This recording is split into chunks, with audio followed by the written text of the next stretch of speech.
नाज न करो कपड़े पे। हमारी माँ बहनें भी ना कपड़े पे बहुत नाज करती हैं। शादी ब्याह में है पहनी है गरारा, तो कैसे उठाए के चली लागत है। इंसान न हो आंधी बवंडर में उड़ाए लीजिए सब। ये क्या है, हा? बहुत से मेहरुए तो अतना गरु गरारा पहनत हैं कि खुद नहीं उठाए पाओ थे तो दू मेहरुआ या हर बार से पकड़त तब वो चलत है। बताओ, अब कहूँ पंजम फंस जाओ गिरे तो थू थू रह जाई है। ऐ मेरी माँ जी बहनों, ये लिबास न पहनो। गरारा में दो गुना है। एक गुना तो गरारा पहनने से घमंड जी पैदा होता है, घमंड अल्लाह को पसंद नहीं है। तकब्बुर है, तकब्बुर उसमें। और दूसरा गुना इसलिए है कि एक गरारा की कीमत में 2-3 जोड़े कपड़े हो सकते हैं। तो इतना महंगा कपड़ा लेकर के पहनना जिसमें घमंड भी हो, फजूल खर्ची भी हो, और फजूल खर्ची करने वाला जी शैतान का भाई है।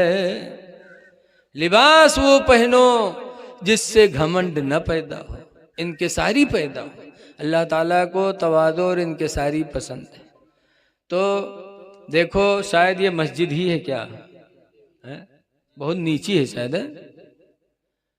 ऐ बेलगांव के मुसलमानों, अतराफ के रहने वालों, अल्लाह के घर को अच्छा बना लो। अल्लाह के घर को अच्छा बना लो। हदीस पाक में इज़ा रअयतुमुर रजुला यतआहदु बिल मस्जिद, हुजूर फरमाते जब तुम ऐसे आदमी को देखो जो मस्जिद में लगा रहे, मस्जिद के बनाने चुनाने में जो इंसान लगा रहे, सरकार फरमाते जब उसको देखो फशहदु लहू बिल ईमान, तो उसके ईमान के तुम लोग गवाह हो जाओ। गवाह बन जाओ कि वो मर्द मोमिन है, ईमान कामिल है, तभी खुदा के घर की बनाने में लगा हुआ है। ऐ लोगों, खुदा का घर है, इसको बनाओ, अपने घर से बेहतर बनाओ। क्यों? हमारा आपका घर फना हो जाएगा, ये बिल्डिंगें फना हो जाएंगे, लेकिन ये मस्जिद, हदीस पाक में कि दुनिया में जो मस्जिदें हैं, ये मस्जिदें क़यामत के दिन नमाज़ी पढ़ने वालों के लिए कश्ती का काम करेंगे। जब पुलसरात के ऊपर से हमें तुम्हें गुजरना होगा, गुजर नहीं पाएंगे, तब ये मस्जिदें लाई जाएंगी और मस्जिद में जो नमाज पढ़ते हैं उनको मस्जिदों में बिठा करके और कश्ती बना करके मस्जिदें तुमको जी गुजारेगी और ये मकान फना हो जाएंगे, लेकिन इन मस्जिदों को अल्लाह ऐसे ही जन्नत में उठा लेगा। मस्जिदें फना नहीं होंगी। तो ऐ लोगों, जो घर फना होने वाला है उसको तुम बहुत अच्छा बनाते, और जो हमारा घर कभी फना होने वाला नहीं है उसकी तरफ हम तवज्जो नहीं देते। ऐ लोगों, माशाअल्लाह माशाअल्लाह, देखो हमारे एक भाई साहब 500 रुपया मस्जिद के लिए लाए हैं। अगर इन्होंने बिस्मिल्लाह कर ही दिया है तो जो लोग अल्लाह ताला किसी के जेब में दिए हो तो ला करके दे दो अल्लाह के घर के लिए। याद रखो, ये पैसा आपसे क्या क्या मिसाल दें। ऐसे ऐसे लोग पड़े हैं जिन्होंने अकेले अकेले मस्जिदें बनवाई, और थोड़ा थोड़ा पैसा नहीं। अभी मैं गया था तो एक शेख अहमद अली थे, उन्होंने 7 मस्जिदें बनवाई। कितनी मस्जिदें बनवाई? 7 मस्जिदें अपने पैसे से, और 7 मस्जिदों में एसी लगवाया उन्होंने। और आप अपने गांव की मस्जिद नहीं बना सकते सब लोग मिल करके? ऐ नौजवानों, ऐ मुसलमानों, खड़े हो जाओ अल्लाह के नाम पर और सोच लो कि अल्लाह ही ने दिया है, तुम अल्लाह के हराम में दे रहे बेशक हैं। जी अल्लाह अगर अभी कोई नस गड़बड़ कर दे, नहीं नस एक चिपक जाए तब तो लखनऊ जो छल्ला डरवावे, और कत्तापुरी 2.5 लाख 3 लाख, सिर्फ नस चिपक जाए। अल्लाह ताला कितना बड़ा करम फरमा है, रहम फरमा है कि उसने हमारे जिस्म को तो सलामत रखा है। बहरहाल अगर हो तो दे दो, सोचो ना। एक बात और आ गई तो सुन लो। जब हुजूर मक्का से हिजरत करके मदीना गए तो मदीने में मस्जिद नहीं थी, तो सरकार ने मस्जिद बनाने के लिए जगह तलाश किया मदीने मुनव्वरा में। तो एक जगह समझ में आई, वो बाग थी, बाग कबीला था मदीने में, उस कबीले का नाम था बनु नज्जार। जी कबीले बनु नज्जार की खजूरों की एक बाग थी। सरकार को वो जमीन बहुत अच्छी लगी, तो बनु नज्जार के लोगों को बुलाया, कहे बनु नज्जार के लोगों, ये ज़मीन मुझे बड़ी अच्छी लगती, इस ज़मीन में हम मस्जिद बनाना चाहते हैं, लिहाजा इसकी कीमत ले लो, जो कीमत चाहो ले लो और मुझे दे दो, मैं मस्जिद बना लूं। तो मदीने के बनु नज्जार के लोगों ने क्या कहा था, मुसलमानों 1450 साल हो गए लेकिन आज भी उनकी तारीफ हर जगह होती है। बनु नज्जार के लोगों ने कहा था, अल्लाह के रसूल हमारी मस्जिद में आप हमारी जगह में मस्जिद बनाएंगे और उस जगह की कीमत हम आपसे लेंगे? ना ना, खुदा की कसम इसकी कीमत हम आपसे नहीं लेंगे, मस्जिद बनाइए, इसकी कीमत तो हम क़यामत के दिन खुदा ही से लेंगे। इसकी कीमत हम आपसे नहीं लेंगे, खुदा से लेंगे। और बनु नज्जार के लोगों ने जगह दिया। आज मस्जिद नबवी बनी हुई है, जहाँ एक रकात कोई नमाज पढ़ता है तो 50,000 रकातों का सवाब मिलता है, जिसमें सरकार ने फरमाया जो 40 नमाज बा जमात अदा कर ले उसके लिए जन्नत का दाखिले का सहारा है जी। ऐ लोगों, मस्जिदें बड़ी खुद इस रुए जमीन पर मस्जिदों से बेहतर कोई जगह है ही नहीं। इसलिए आप कोशिश करो, दुआ करो कि अल्लाह ताला आपकी मेहनत की कमाई मस्जिद में खर्च होने दे। दरूद शरीफ पढ़ लीजिए, अल्लाहुम्मा सल्ली अला सय्यिदना मौलाना मोहम्मद बारिक वसल्लम सलातो व सलामन अलैका या सय्यदी या रसूल अल्लाह सल्लल्लाहु अलैहि वसल्लम। मुझे मालूम है कि आप पैसा लेके नहीं आए होंगे, लेकिन आप दिल में ठान लो कि इंशाअल्लाह गल्ला पैदा हुआ है, हम गल्ला देंगे, इसमें भरपूर गेहूं पैदा होगा, गेहूं देंगे, गन्ना कटेगा, गन्ने का देंगे, और इस खुदा के घर को हम खूबसूरत बनाएंगे। सोच लो इंशाअल्लाह और अहद कर लो तो देखो फिर आपकी जिंदगी में कैसी कैसी तरक्कियां आती हैं, आप सोच भी नहीं सकते जो तरक्की अल्लाह अपने घर की बरकत से आपको अता फरमाएगा। बहरहाल मैं कुछ दीनी बातें कहने आया हूँ, आप लोगों ने बुलाया है तो मैं आप हजरात से गुजारिश करता हूँ कि अल्लाह ताला ने आपको बहुत खूबसूरत पैदा किया। बोलो, अल्लाह ताला कुरान हकीम में फरमाता है लक़द खलक़नल इंसान फी अहसन तक़वीम, यकीनन इंसान को हमने सबसे अच्छी सूरत में बनाया है। सबसे अच्छी सूरत में अल्लाह ने इंसान को बनाया है, सबसे अच्छी सूरत। तो हमारा काम भी तो सबसे अच्छा होना चाहिए है?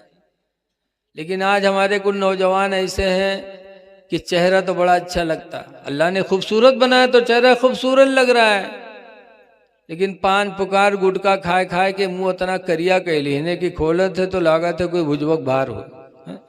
चेहरा अच्छा और मुंह बुरा। ऐ नौजवानों, अल्लाह ने चेहरे को खूबसूरत बनाया तो इसको हसीन बना के रखो। इसीलिए हुक्म है इस्लाम का कि कोई लड़का गलती करे तो चेहरे पे न मारो, चेहरे पे। बीवी गलती करे तो चेहरे पे न मारो, मारना नाजायज है चेहरे पे। क्यों?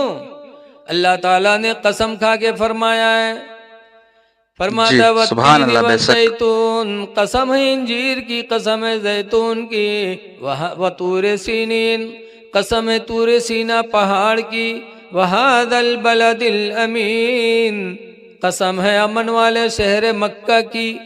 4 कसमें खाने के बाद अल्लाह ने फरमाया लक़द खलक़नल इंसान फी अहसन तक़वीम, कि यकीनन इंसान को हमने सबसे अच्छी सूरत में बनाया है। कसम खा के अल्लाह ताला ने फरमाया। तो जब सबसे अच्छी सूरत में बनाया है तो हमारा आपका काम सबसे अच्छा होना चाहिए, सबसे अच्छा। सूरत भी अच्छी होनी चाहिए। मुसलमान की सूरत कैसी है? मुसलमान की पहचान है चेहरे पे दाढ़ी। बोलो, अगर दाढ़ी है तो समझा जाता है मुसलमान है, और दाढ़ी नहीं है तो मामला डगमग है, पता नहीं अब्दुल रहमान है कि सीताराम का। बोलो, इसलिए चेहरे पे दाढ़ी रखा लो। हदीस पाक में कि चेहरे की दाढ़ी कब्र में रोशनी का सहारा है। दाढ़ी मोमिन की पहचान है, दाढ़ी रखा लो ताकि दूर से देखने में गुलाम नबी माने जाओ। अच्छा ही बताओ, यजीद के हाथ पे इमाम हुसैन ने हाथ क्यों नहीं रखा?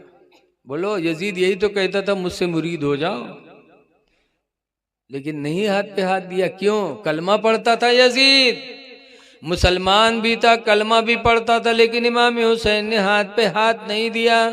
क्यों? इसलिए कि उम्मत मोहम्मदिया में सबसे पहले मुसलमानों में दाढ़ी बनवाया तो यजीद ने बनवाया था।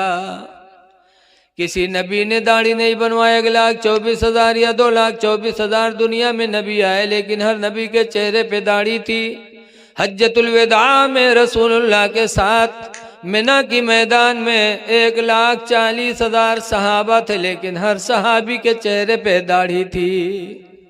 न किसी सहाबी ने दाढ़ी बनवाई, न किसी नबी ने दाढ़ी बनवाई। उम्मत मोहम्मदिया में सबसे पहले दाढ़ी यजीद ने बनवाई थी। नमाज़ों को छोड़ा था, शराब पीने लगा था, तो इमाम हुसैन ने हाथ पे हाथ नहीं दिया। मदीना छोड़ना पड़ा, छोड़ दिया। अच्छा बताओ, वतन छोड़ने में कितनी बड़ी दिक्कत होती है।